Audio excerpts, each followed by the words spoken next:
When it comes to iconic screen characters, you'd be hard-pressed to find some more popular than Indiana Jones. All you have to do is sit a bullwhip next to a brown fedora, and automatically, we know what the image is saying. The first 3 Indiana Jones movies are as damn near of a perfect trilogy as you're going to get. It's pure adventure cinema, with a dynamic set of characters, unforgettable villains, and action sequences that seem to keep us on the edge of our seats today some 40 years later. And then something happened along the way. Grab on. Go get something else. Grab the snake! It's been over a decade since the disaster that was Crystal Skull, a film that made us quickly realize that George Lucas and Steven Spielberg should have left the franchise at its peak with Last Crusade, but I don't blame them for trying. There were many scripts written for Crystal Skull. M. Night Shyamalan wrote one, and plot twisted himself right out of the yes pile. And rumor has it that a screenplay penned by Frank Darabont was far superior to the one we got from David Cope. Sure, Marion Ravenwood from Raiders of the Lost Ark was back, and everyone was excited to see Indy get married to her in the last scene. But honestly, how much bath salts did they need to snort before they thought Crystal Skull was going to even come close to being as good as Last Crusade or even Temple of Doom? So that was the last we thought we saw of Indiana Jones. And frankly, to most fans, that was okay. The ship has run its course, and it was time to hang up the hat and whip until someone worthy came along and took over the character. But who could you imagine take over such a role?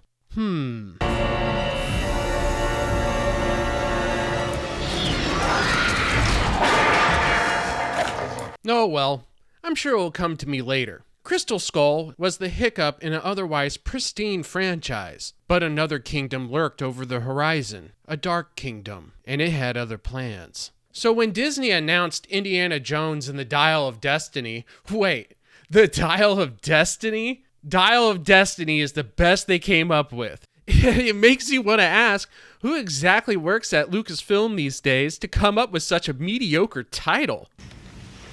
Who? Top men.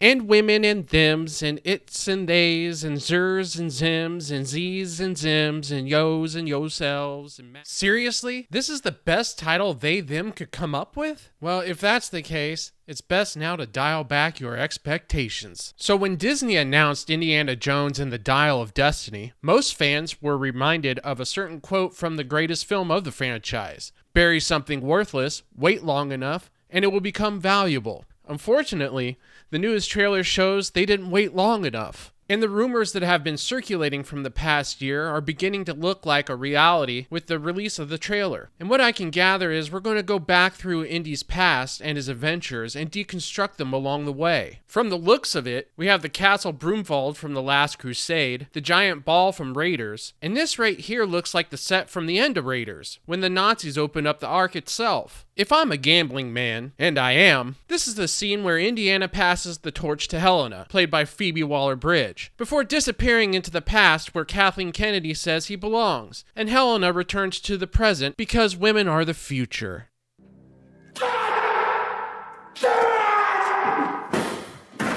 If you watch the trailer, you'll notice the severe lack of screen time for Fleabag Waller-Bridge. Why? Because they know you don't want her, plain and simple. She might be the it girl for intersectional feminists, but when they announced that she was going to be the female lead, Indiana Jones fans know deep down inside what is coming. Oh shit, here we go again. And the Helena character is going to be a far cry from the strong, hard-drinking, no-bullshit character Marion Ravenwood was in Raiders of the Lost Ark. Marion talked shit, took none, and was a survivor. She used her femininity to her advantage and proved to be resourceful in times of stress. She was tough and could fight, but she also was the damsel in distress. She brought out a vulnerability from Jones you elsewise wouldn't get because real men do not run around with their feelings on their shoulders, boo-hooing about how the world is unfair to them. It's not the years, it's the mileage.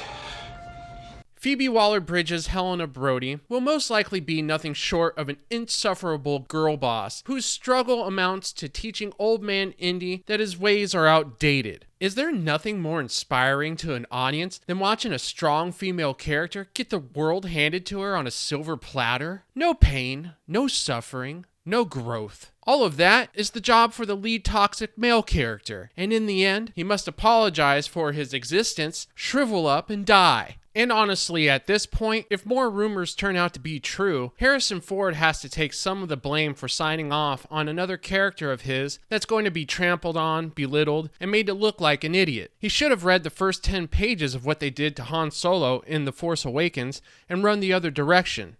But he didn't.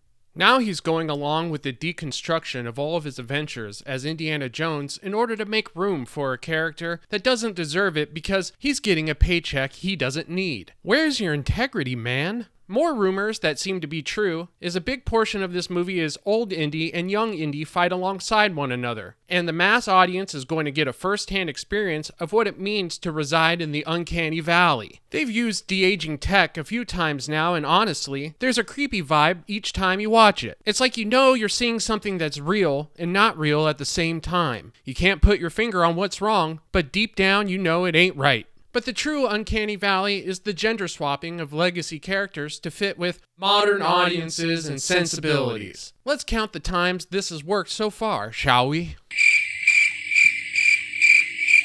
They keep going to the same well expecting different results, and when they don't get them, they blame the audience. If you dare criticize the fact that the torch was passed down to an unworthy woman, they will call you sexist and misogynist. It's straight out of Kathleen Kennedy's dusty old playbook. And really, modern actresses need to start saying no, that they will not be used as shields for marketing campaigns. It is why I have 3 times the respect for Ana de Armas. 1, because she took a lot of shit for saying there shouldn't be a need to gender swap James Bond and other male characters, and the other 2 because... My knee-jerk reaction to this trailer is to take the advice of Indy he gave us way back in the day. Don't look right! Keep your eyes shut! And that's a shame, because I have a lot of faith in James Mangold as a director. He's made some great films over the years and is a competent storyteller. But it seems like Disney now hires directors like Mangold to give clout to a project, cut them a nice paycheck, and hand them just as much creative freedom as much as Han Solo had movement after being frozen in carbonite.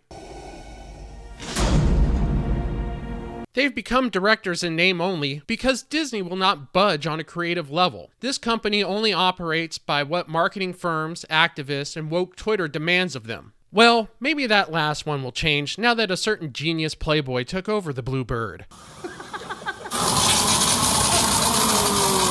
But I want to leave you with some hope. You know they are reshooting this as we speak. The only question is, are they going to hear the fans before it's too late? Because the hard lesson Hollywood hasn't learned yet is that the fans can pick and choose what films they want to watch, and Hollywood is the one that has to live with the fact that they turn something good and enjoyable into an abomination and soulless. If Indiana Jones and the Dial of Destiny shakes out to make Crystal Skull look like a masterpiece, at least you can buy the original Indiana Jones trilogy separately on Blu-ray. And all of us can continue to enjoy the true ending of Indiana Jones's adventures without having to waste another dime.